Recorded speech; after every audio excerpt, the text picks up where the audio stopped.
Come on in to Margaret McSweeney's Kitchen for Kitchen Chat, where every week you'll meet chefs, cookbook authors, foodies, gourmets, and just plain people who love to eat. And along with laughter, chat, recipes, and stories about food, you'll sometimes also hear words of inspiration, love, and hope. As Margaret always says, Kitchen Chat is food for the senses and food for the soul.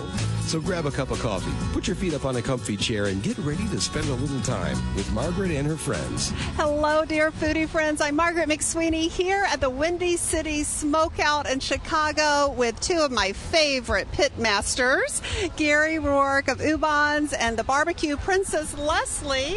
Well, first of all, welcome back to Chicago. Oh, it's great to be here. This is I don't know, it's such a fantastic event, and get to listen to the music and see all the barbecue family. That's the great thing, see all the barbecue family. Absolutely, and it is a barbecue family, not only with your family, and we'll make sure we chat a little bit about that, but with all of the pit masters here. But this is a chosen family, and it just it's like a big family reunion. I love that. And you are truly just such an icon within the barbecue family world. And tell us about all your competitions you've won. Well, Leslie can give you probably more details than that. But I think the thing that I'm most proud of is not just my baby girl that's involved, but I have a grandson that is really involved. And this year in Memphis in May, we pulled out a sixth-place shoulder in the world. I mean, sixth-place hog in the world, which is just amazing. And this little boy just, of course, he had my heart long before he started burning charcoal. But it just, man, it really something, really something.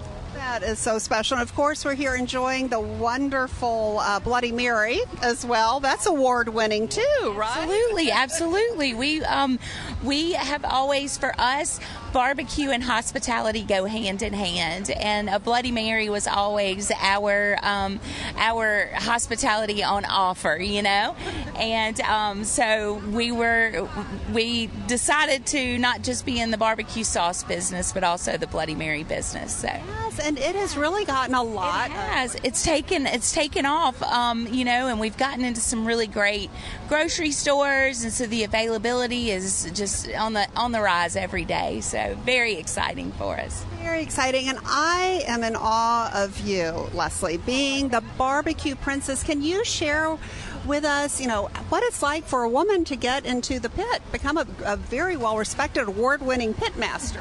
Well, when I was about 18, Daddy invited me to cook our ribs on our barbecue team, and he didn't just say, "Okay, do this." He really encouraged me to get involved, to come up with my own flavor profiles, and to experiment and learn on my own. And so, Daddy really was great to sort of help me beat the path that we've made.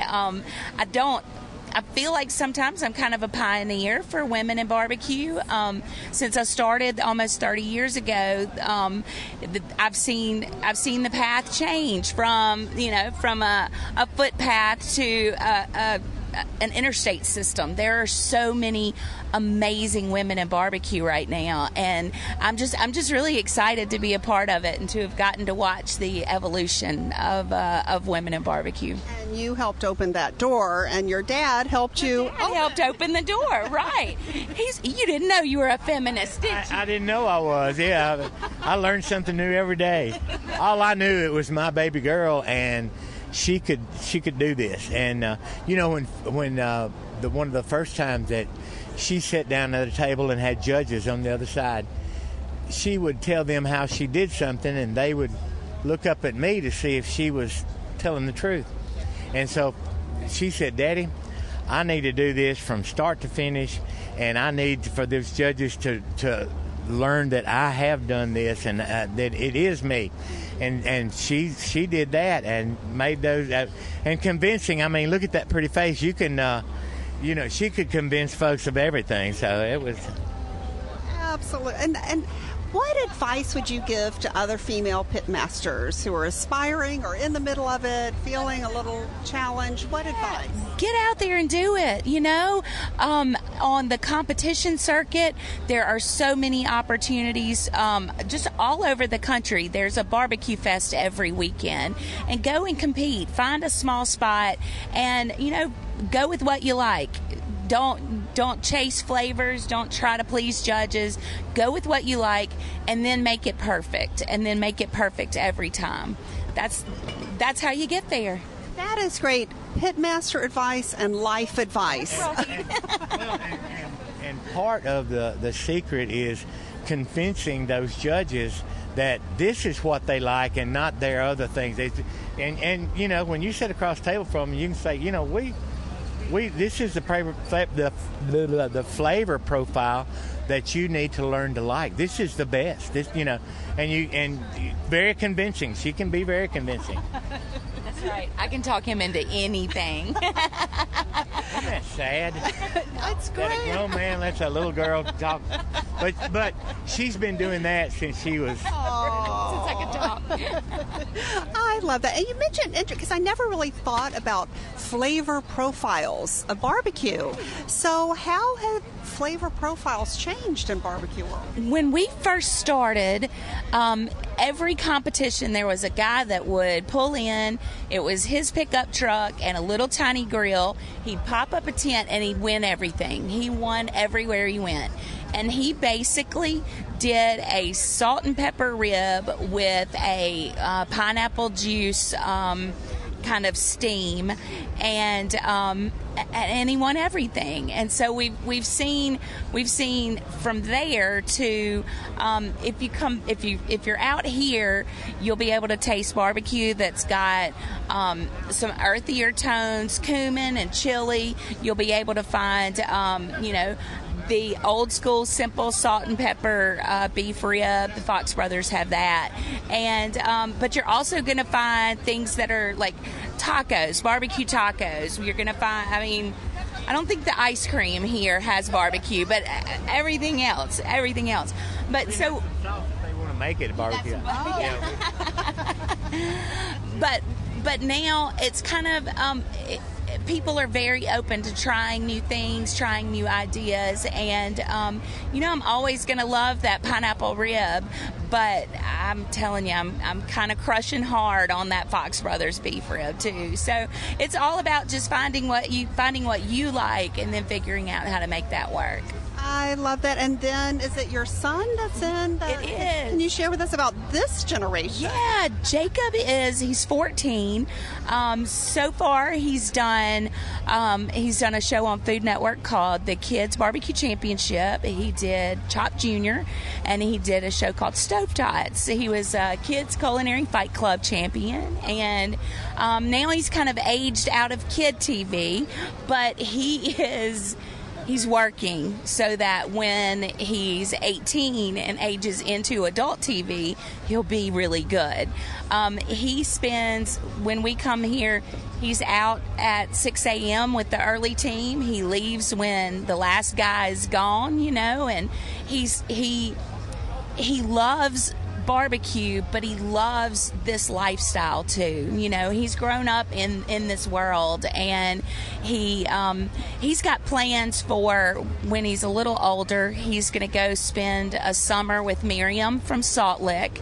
He's got an internship planned with Billy Durney from Hometown Barbecue. He's got his path laid out for him, and barbecue is all up and down it, and I couldn't be more proud. And that guy right there, that's who's proud about it. I can't keep buttons on my shirt because I keep just busting them off.